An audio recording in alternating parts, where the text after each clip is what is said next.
Hello, আসসালামু আলাইকুম। আপনারা কেমন আছেন? আলহামদুলিল্লাহ আমি ভালো আছি। আজকে আপনাদের সামনে একটা পিঠার রেসিপি নিয়ে আসলাম। এই শীতে ঠান্ডা ঠান্ডা আবহাওয়ায় পিঠা খেতে দারুণ মজা। চলুন দেখি তেলের পিঠা বানাবো। প্রথমে একটা বাটিতে আমি 2.5 কাপ চালের গুঁড়া নিয়ে নিয়েছি, 1/2 কাপ ময়দা নিয়ে নিলাম, আর এখানে 1/2 টেবিল চামচ লবণ দিয়ে দিলাম, আর এক কাপ খেজুরের গুড় নিয়ে নিয়েছি। আর মিষ্টিটা আপনাদের স্বাদের উপর নির্ভর করবে, বাড়িয়ে কমিয়ে নিতে পারেন। এখন এই চালের গুঁড়াটাকে আমি এই গুড়ের সাথে ভালো করে মিশিয়ে নিব। আর এখানে আমি কুসুম কুসুম গরম পানি দিব, হাফ কাপের থেকে একটু বেশি। ডোটা ঘনও হবে না, পাতলাও হবে না, এরকম একটা ডো বানাতে হবে পিঠার। আর আমি এখানে চালের গুঁড়াটা নিয়েছি, ভেজা চালের গুঁড়া, যেটা আমি মিলের থেকে ভাঙিয়ে আনছি। আর আপনারা ডাইরেক্ট যদি মিলের থেকে চালের গুঁড়া কিনে আনেন, তাহলে ওইটাকেই আপনাকে 10-12 মিনিট হচ্ছে ভিজিয়ে রাখতে হবে।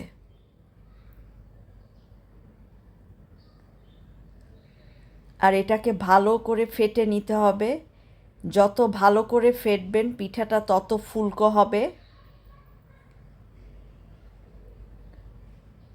এই পিঠাটা আপনি ইনস্ট্যান্ট বানিয়ে খেতে পারবেন, কিন্তু যেটা দোকান থেকে শুকনা চালের গুঁড়া কিনে আনবেন সেটাকে অনেকক্ষণ একটু ভিজিয়ে রাখতে হবে। এই চামচ দিয়েও ভালো করে ফেটে নিচ্ছি। আর চুলার মধ্যে অলরেডি আমি একটা ফ্রাই প্যান দিয়ে দিয়েছি।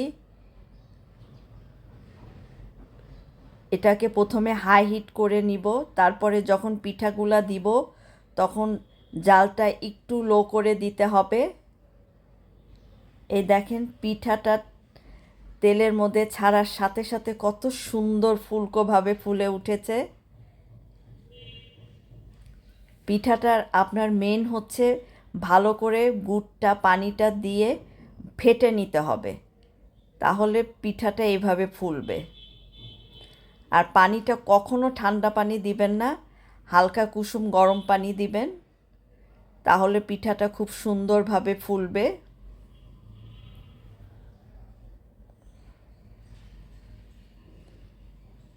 এই যে দেখেন কত সুন্দর করে ফুলে যাচ্ছে পিঠাগুলা। ডোটা যদি আপনার পারফেক্ট হয় তাহলে পিঠাও পারফেক্ট হবে।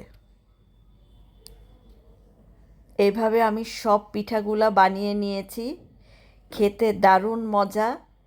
এই বিকালবেলার কিংবা সকালে আপনারা এরকম পিঠা বানিয়ে খেতে পারবেন, সবাই পছন্দ করবে। আর আমার চ্যানেলের রান্নাগুলো আপনাদের ভালো লাগলে লাইক, কমেন্ট, শেয়ার করবেন, সাবস্ক্রাইব করবেন।